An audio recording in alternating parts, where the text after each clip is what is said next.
అసలు Harry Potter తెలుగులో చూసినట్టు అనిపించింది నాకైతే. హ్యారీ పాటర్ తెలుగులో చూసినట్టు అసలు ప్రభాస్ ని అసలు ఎక్స్పెక్ట్ చేయలేదు. ఒక్కొక్క హారర్ సీన్ అసలు క్రేజీ ఉండే, ఒక్కొక్క హారర్ సీన్ చాలా బాగుంది. ఫస్ట్ హాఫ్ కొంచెం లాగ్ ఉండే, ఫస్ట్ హాఫ్ చూసినప్పుడు నెగిటివ్ గా అనిపించింది. బట్ సెకండ్ హాఫ్ చాలా బాగుంది. సెకండ్ హాఫ్ ఫస్ట్ హాఫ్ వరకు మేము అలానే అనుకున్నాం, బట్ సెకండ్ హాఫ్ తర్వాత చాలా బాగుంది. 2 కోసం వెయిటింగ్, 2 వస్తుంది, 2 కోసం చాలా వెయిట్ చేస్తాం. హారర్ కామెడీ అసలు అన్ని ఎమోషన్స్ చూపించాడు ప్రభాస్ ని, అసలు ఊహించలేదు మేమైతే. చాలా బాగున్నాయి ప్రభాస్ లుక్స్, డైలాగ్స్ అయితే చాలా చాలా బాగున్నాయి. డైలాగ్స్ చెప్పే వాళ్ళకంటే అంటే ప్రభాస్ గారిని ఒక థియేటర్లో ఒక స్క్రీన్ పైన చూస్తే కళ్ళు అసలు ఇట్లా కంటి పక్కకు చూడాలనిపించట్లేదు, అలా ఉంది. డ్రెస్సింగ్ కానీ కామెడీ కానీ ముగ్గురు హీరోయిన్లు అసలు స్టార్టింగ్ నుంచి సెకండ్ హాఫ్లో మాత్రం అయితే హారర్ టైప్ ఉంది. అది హారర్ కాదు, ఇందులో దయ్యం లేదు. ఫస్ట్ ఆఫ్ ఆల్ మామూలుగా ఇప్పుడు చూశారు కదా, చూసి ఇప్పుడైతే అంటారని ఇప్పుడేమంటారని నాకు తిరగట్లేదు, అలా ఉంటుంది. ఈ సినిమా మాత్రం చాలా బాగుంది, స్టోరీ మాత్రం డిఫరెంట్గా ఉంది. అతను ఒక ఏంటంటే ఒక డబ్బు కోసము ఆమె హీరోయిన్ మళ్ళా మన హీరో వాళ్ళ నానమ్మ ఉంటుంది కదా, ఆ నానమ్మ ఒక రాణి అంటారు కదా, పెద్ద రిచ్ అయితే వీళ్ళు డబ్బుల కోసం వీడు ఆమెని ఒక ఇప్పుడే అంటారు దాన్ని చేస్తారు. కానీ ఈ సినిమా మాత్రం నీట్గా ఉంది, చాలా బాగుంది. అర్థం చేసుకుంటే మాత్రం అయితే చాలా బాగుంటుంది. నెగిటివ్ అన్న వాళ్ళకి ముందే చెప్తున్నా, మీరు సినిమా చూడండి, నెగిటివ్ చెప్పొద్దు. ఈ సినిమా మాత్రం అదిరిపోయింది. అసలు ఫస్ట్ నుంచి స్టార్టింగ్ వరకు ఎక్కడ కూడా నాకు లాగ్ అనిపించలేదు. ఫస్ట్ హాఫ్ మాత్రం కామెడీ టైమింగ్స్ ఉన్నాయి.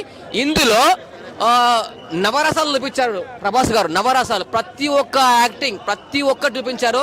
కామెడీ మాత్రం అదిరిపోయింది. కామెడీ టైమింగ్ మాత్రం వేరే లెవెల్లో ఉంది. అసలు ఎక్కడ కూడా లాగ్ అనిపించలేదు. సెకండ్ హాఫ్ మాత్రం అయితే అసలు ఏమి టైమింగ్స్, ఏమి గ్రాఫిక్, కలెక్షన్స్ మాత్రం ఖచ్చితంగా 500 crores వస్తాయండి. ఇంకొకటి మీరు రెబల్ స్టార్ గురించి మాట్లాడుతున్నారు ప్రభాస్ గారు. రెబల్ స్టార్ డార్లింగ్ ప్రభాస్ మామూలు నేనకైతే 5 స్టార్కి 5 స్టార్ రేటింగ్ ఇస్తాను. చాలా బాగుంది ఈ మూవీ. ఫ్యామిలీ ఈ సంక్రాంతికి ఇట్టు కొట్టే మూవీ అంటే రాజాసాబే, దీనికి మించిన సినిమా లేదు. సినిమా రాజాసాబ్ సినిమా అయితే నాకైతే కొంచెం బాగా అనిపించింది భయ్య సినిమా. ఎందుకంటే మారుతి గారు ఈ విధంగా సినిమా తీస్తారని అనుకోలేదు. మారుతి గారి సినిమాలో మెసేజ్ ఉంటుంది, పండగ చేసుకో, ప్రతిరోజు పండగలో సినిమా చాలా బాగా తీసి చూపించిన సినిమా ఆ విధంగా ఉంటుంది అనుకోని నేనైతే. ఓకే, దెయ్యం సినిమా అనగానే నేను ఏదో అరర్ సినిమా అనగానే ఏదో అరుంధతి సినిమాలాగా, ఏదో చంద్రముఖి సినిమాలాగా ఉంటుంది, ప్రేమ కథ సినిమాలాగా ఉంటుంది అనుకున్నాను. కానీ దానికి దీనికి ఏ పోలిక లేదు. సినిమా మాత్రం ప్రభాస్ అన్న గారు 6 అడుగులు బుల్లెట్ దొరికింది, ఏదో ఓడుకోవాలని తప్ప ప్రభాస్ అన్న మాత్రం ఏ విధంగా ఈ సినిమా మాత్రం ఆయన ఫ్యాన్స్కి ఏ విధంగా ఈ సినిమా నచ్చదని నేనైతే అనుకున్నాను భయ. ఎందుకంటే సినిమా నాకు అసలు ఏం నచ్చలే. ప్రభాస్ అని కలికి తీశారు ఎలాంటి సినిమా, ఆ సినిమా తర్వాత వచ్చిన సినిమా ఎంత రేంజ్లో ఉండాలి ఆ సినిమాలు.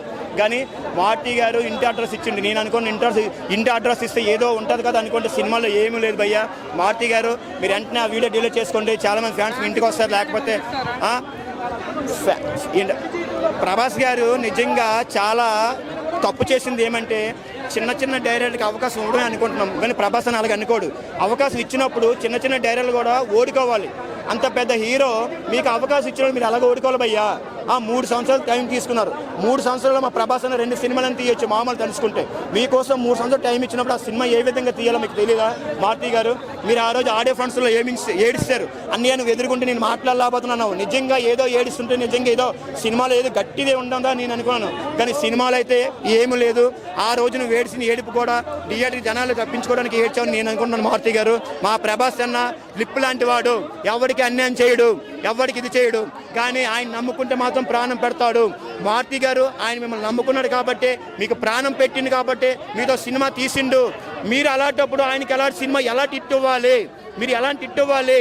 ఏమీ లేని డైరెక్టర్లు ప్రభాస్ గారితో సినిమా తీయాలనేసి క్యూ కడుతున్నారు. అక్కడ మీకన్నా పెద్ద ఇట్లు ఇచ్చిన డైరెక్టర్లు క్యూ కడుతున్నారు ప్రభాస్ అంతా సినిమా తీయాలంటే.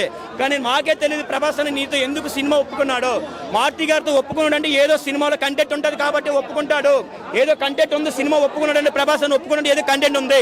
ప్రభాస్ అని ఎప్పుడు ఫ్యాన్స్ని ఉత్సాహం చేయాలని చూస్తారు తప్ప ఎప్పుడు నిరాశపరచని చూడు. కానీ ఒప్పుకున్నందుకైనా మీరు ఏం చేస్తారు? ఏం చేశారు? సినిమాలు ఏముంది?